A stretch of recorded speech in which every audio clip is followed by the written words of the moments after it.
Okay, so I thought you guys deserved the closure video after the ending of Stranger Things, but I needed time. I mean, like a unhealthy amount of time to process it and not display um, uh, an unhealthy amount of emotion in front of a camera. Okay, so the ending.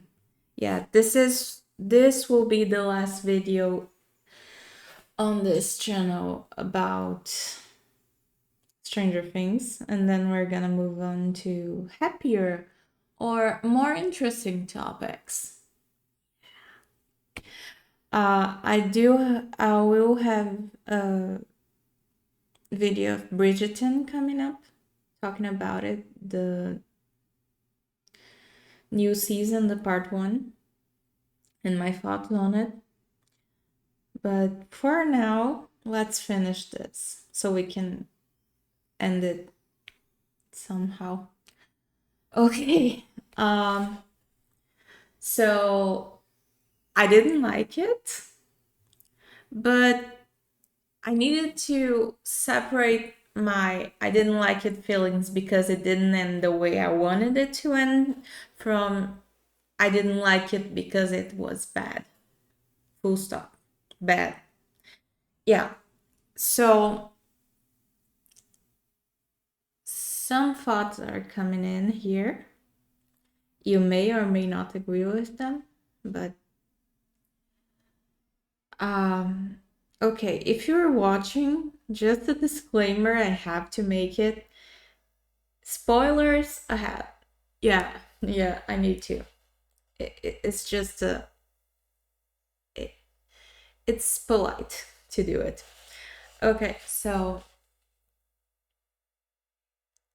ending wise, I did like Max and Lucas ending, and Dustin was somewhat okay.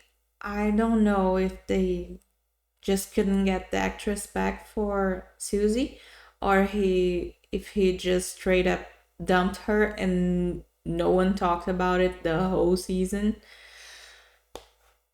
because he just went to college and meets up with Steve, and we don't see a word of Susie in any point in the season.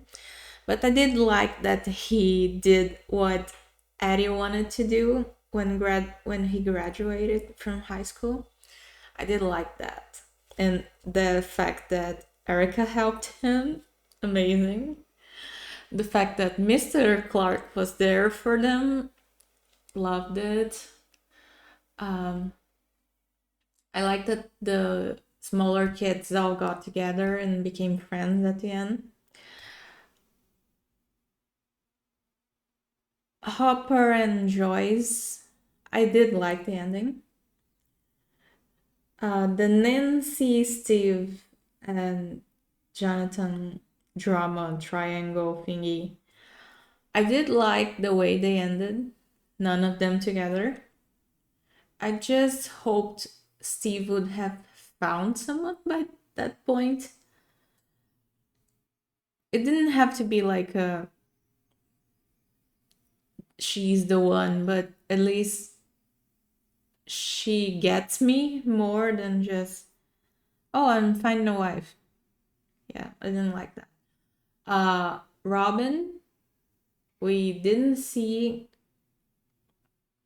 how she ended up. We just saw her at the rooftop with the guys.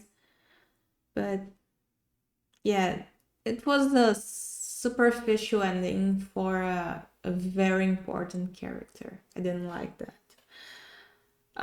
The fact that Nancy dropped out, I like that because she was never gonna fit in school, even though she is an overachiever, because that's just not her path, especially at the timeline of the show in the 80s to 90s gap there. But let's see.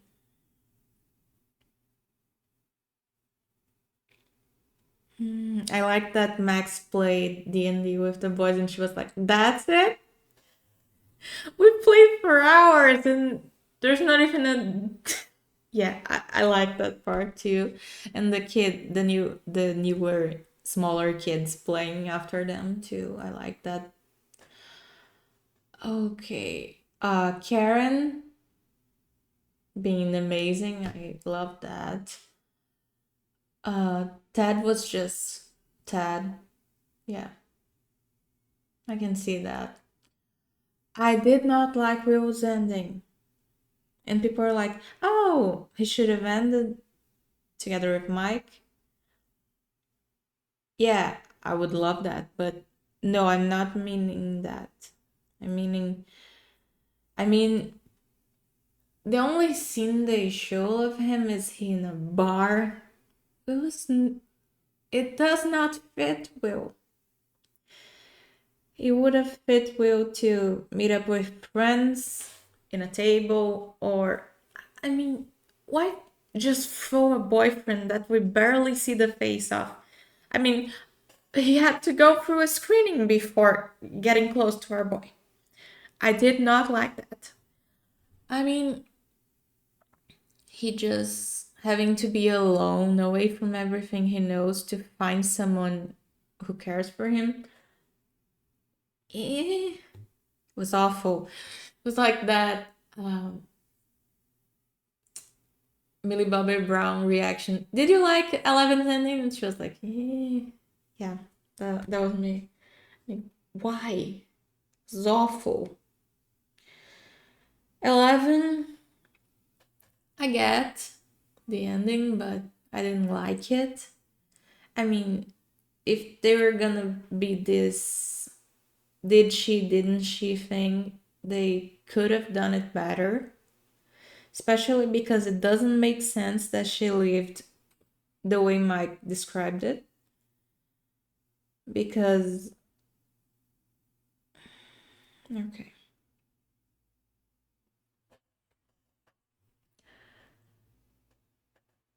If she was still in the right side up when things happen and she wasn't there at the gate, the noise wouldn't allowed her to talk to Mike in the void. First of all, it did not make sense.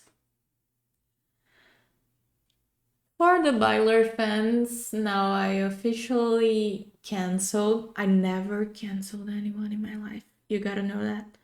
I officially canceled the Duffer Brothers because in an interview when things closed up and finished up, when they asked about what they thought about the Byler thing and the fans, and they called the Byler fans noise that would not affect anything, and they didn't care about it.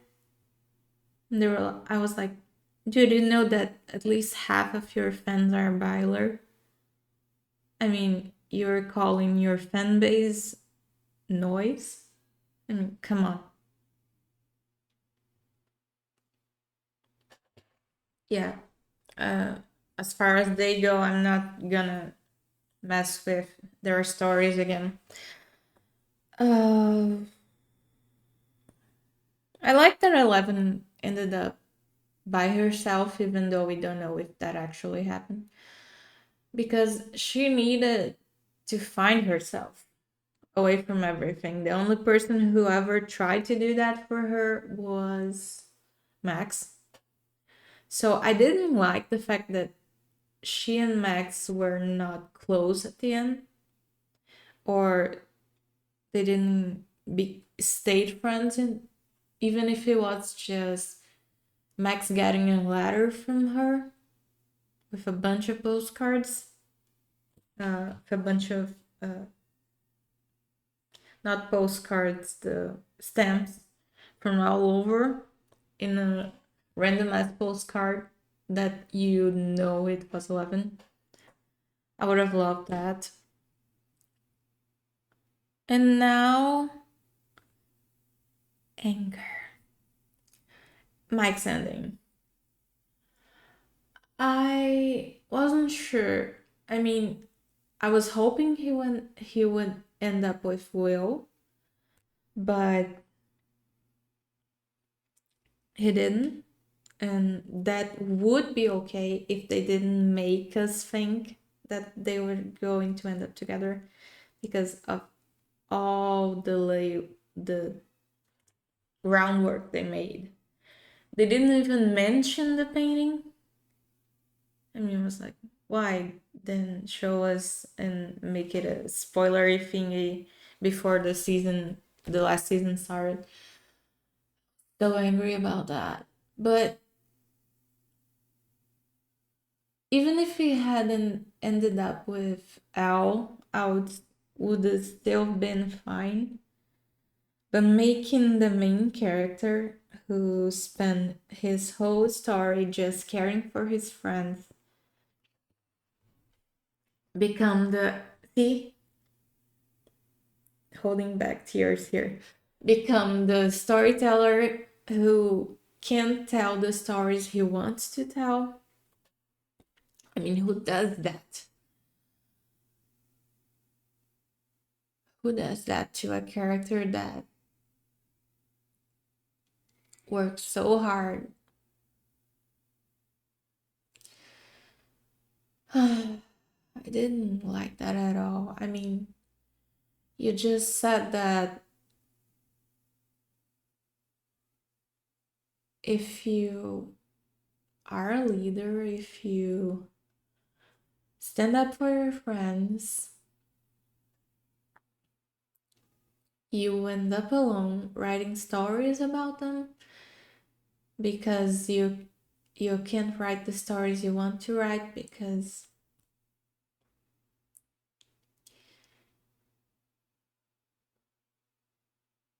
I mean I wanted to be a writer at a certain point, and what they did, it just messed me up so badly because even the show, and spoilers if you don't know about this, even the ending of a series of unfortunate events, Netflix show by the way, gave a better ending to the story writer than Stranger Things gave to Mike. I mean, how bad can you get that a series of unfortunate events gives a better ending to the story writer than the narrator in that show, but storyteller. But I mean, even that show gave a better ending to the one that writes the stories. I mean, if they shown Mike in a room surrounded by his friends writing, I would have been okay. But showing him alone, stuck in stories that he doesn't truly think are the ones he wants to write, what's the point of the entire show?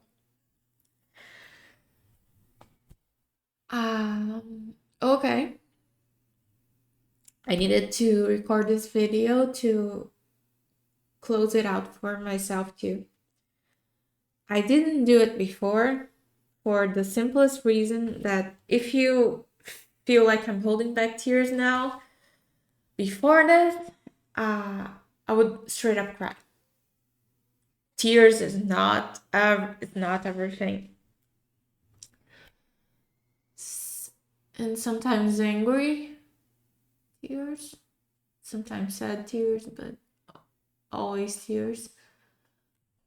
Okay, so can't even look at your eyes. Sorry. Hi.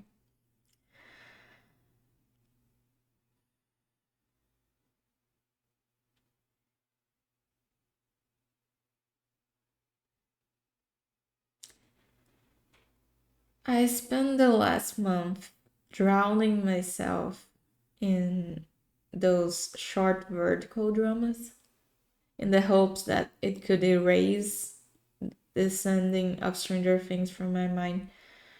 And you know the sad part? Some of those shows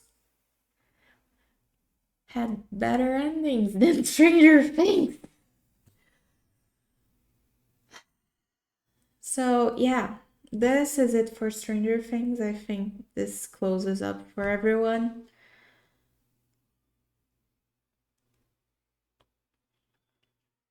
My perfect ending for Mike and Will. I think it, instead of Will in a bar meeting this random guy that we don't know about and we haven't vetted yet, it would be like Mike writing in his typewriter and Will close by. Even if they were not together, I think that would have been a better ending than the ending they gave them. So, look, I'm crying. Yay. Okay. So this is it, guys. I'll see you on the next one. Hopefully, Bridgerton next. Yeah. I do have a lot of notes about it. I will not be crying. But yeah. Thanks for watching to this point if you have it. If you did that, so thank you. But till next time, see you then.